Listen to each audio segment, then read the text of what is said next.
Hello guys, welcome back to our YouTube channel. तो देखिए, मैं आपका दोस्त अभय आज आप लोगों के साथ लेकर आया हूँ वीडियो, जिसमें आज हम देखने वाले हैं। जैसा कि आप सभी को पता है, दिल्ली यूनिवर्सिटी ने इस बार सेमेस्टर 3 के एग्जाम कंप्लीट भी नहीं हो पाए थे। वैसे ही सेमेस्टर 4 वालों का कोर्स स्ट्रक्चर रिलीज कर दिया था, मतलब बता दिए थे कि आपके सेमेस्टर 4 में कौन कौन से सब्जेक्ट रहने वाले हैं। तो जैसे ही सब्जेक्ट का पता लगा, वैसे ही स्टूडेंट्स को अब सबसे पहले चाहिए होता है कि इन सब्जेक्ट का सिलेबस क्या क्या रहने वाला है, जिससे एक उनको आइडिया लग जाए कि उनका सेमेस्टर 4 कैसा जाने वाला है। तो उसी चीज को ध्यान में रखते हुए मैं आप लोगों के साथ लेकर आया हूँ वीडियो, जिसमें आज हम देखने वाले हैं जितने भी सेमेस्टर 4 के स्टूडेंट हैं, उन सभी के जो तीनों मेन सब्जेक्ट होंगे बीकॉम ऑनर्स कोर्स के अंदर जो स्टूडेंट हैं दिल्ली यूनिवर्सिटी सोल के या रेगुलर के, दोनों का ये सब्जेक्ट सेम ही रहने वाले हैं। जो ये मेन सब्जेक्ट होंगे, उनके आपके जो तीनों मेन सब्जेक्ट हैं, उनका सिलेबस आज आप लोगों के साथ डिस्कस करने वाला हूं कि आपके तीनों मेन सब्जेक्ट का क्या क्या सिलेबस रहने वाला है। बहुत ही जल्द आपको एडिशनल सब्जेक्ट्स की भी वीडियो मिल जाएंगी सेपरेट, लेकिन ये तीनों मेन सब्जेक्ट का सिलेबस आज हम देखने वाले हैं। तो सबसे पहला जो बीकॉम ऑनर्स वाले स्टूडेंट का सेमेस्टर 4 में मेन सब्जेक्ट हैगा, वो हैगा बिजनेस स्टैटिस्टिक्स का। ठीक है, तो देखिए इसका सिलेबस क्या रहने वाला है आपका। तो देखिए, जो आपकी यूनिट नंबर 1 हैगी, उसका नाम हैगा आपका डिस्क्रिप्टिव स्टैटिस्टिक्स। इसके अंदर आपको क्या क्या चीजें पढ़नी है: major of central tendency, concept and properties of average including arithmetic mean, median and mode, measures of dispersion के बारे में, an overview of range, quartile deviation and mean deviation, standard deviation, variance and coefficient of variance, momentum, computation and significance, skewness and kurtosis. इन सारी चीजों के बारे में आपको पढ़ना है।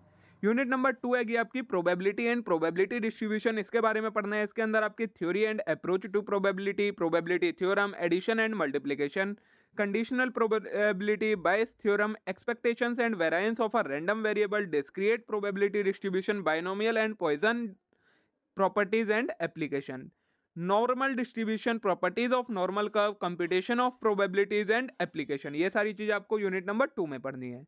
यूनिट नंबर 3 है आपकी simple correlation and regression analysis. इसमें कोरिलेशन एनालिसिस में meaning and type of correlation, correlation versus causation, Pearson coefficient of correlation, computation and properties, probable and standard error, rank correlation. ये सारी चीजें पढ़नी है।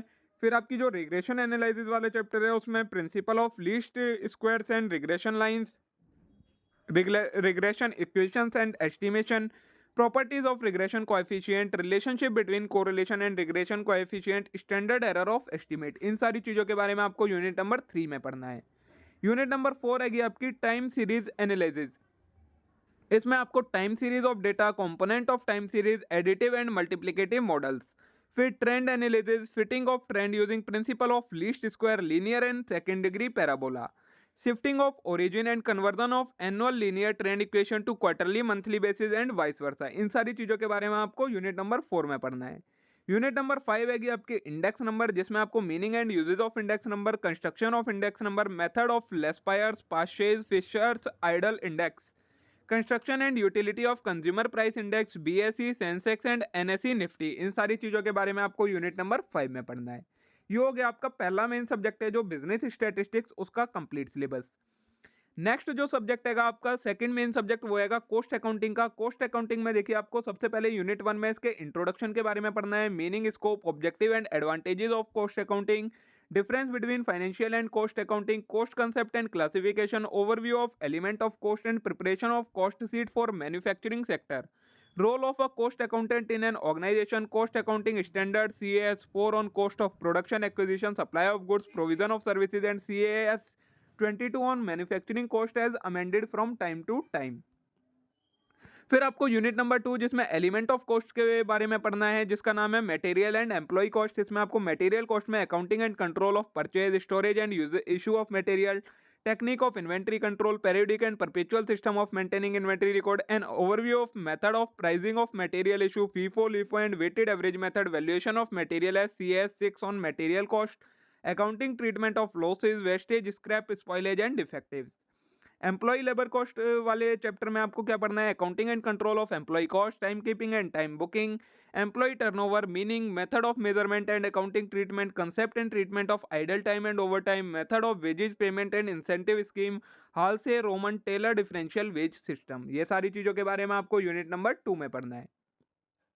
यूनिट 3 में आपको एलिमेंट ऑफ कॉस्ट ओवरहेड के बारे में पढ़ना है, जिसमें आपको classification, allocation, apportionment and absorption of overhead के बारे में पढ़ना है, under and over absorption of overhead के बारे में पढ़ना है, capacity level and cost, treatment of certain item in cost accounting like interest and financial charges, packaging expenses, bad debt, research and development cost, इन सारी चीज़ों के बारे में आपको पढ़ना है।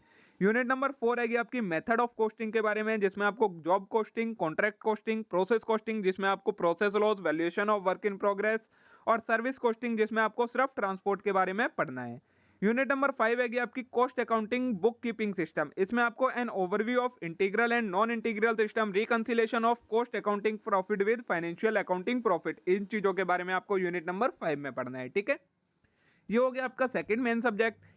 थर्ड मेन सब्जेक्ट है आपका, उसका नाम है इंटरनेशनल बिजनेसेस। इस यूनिट सब्जेक्ट में आपको कौन कौन से सब्जेक्ट टॉपिक्स के बारे में पढ़ना है। तो यूनिट नंबर 1 है जिसका नाम है आपका इंट्रोडक्शन टू इंटरनेशनल बिजनेसेस। इसमें आपको ग्लोबलाइजेशन का concept, significance and impact on international business contrasted with domestic business, complexities of international business, internationalisation stages and orientation, modes of entry into international business, ये सारे टॉपिक पढ़ने हैं। Unit number 2 है आपकी international business environment.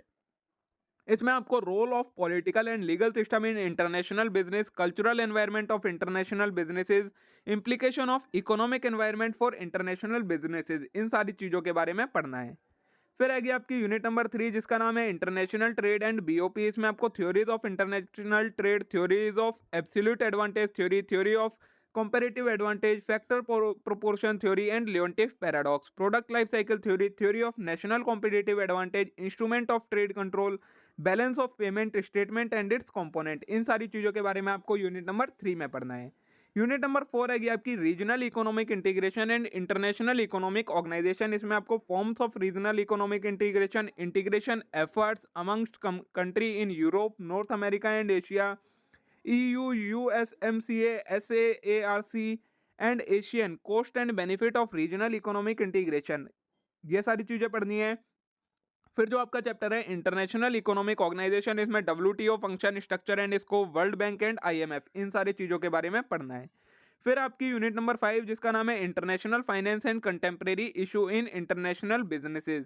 इसमें आपको types of FDI के बारे में पढ़ना है, जिसमें green field, merger and acquisition, strategic alliance, benefit and drawback of FDI, overview of exchange rate system, contemporary issue in international businesses, outsourcing and its potential for India, international business and sustainable development, इन सारी चीजों के बारे में आपको unit number 4 में पढ़ना है, वो 5 में पढ़ना है। ठीक है, तो देखिए दोस्तों, इसी के साथ हमारी ये वीडियो कंप्लीट होती है। इसमें मैंने आपको तीनों जो आपके मेन सब्जेक्ट हैं उनके सिलेबस के बारे में बता दिया है कि आपका क्या क्या कंटेंट किस किस यूनिट में है, क्या क्या चीज़ें आने वाली हैं।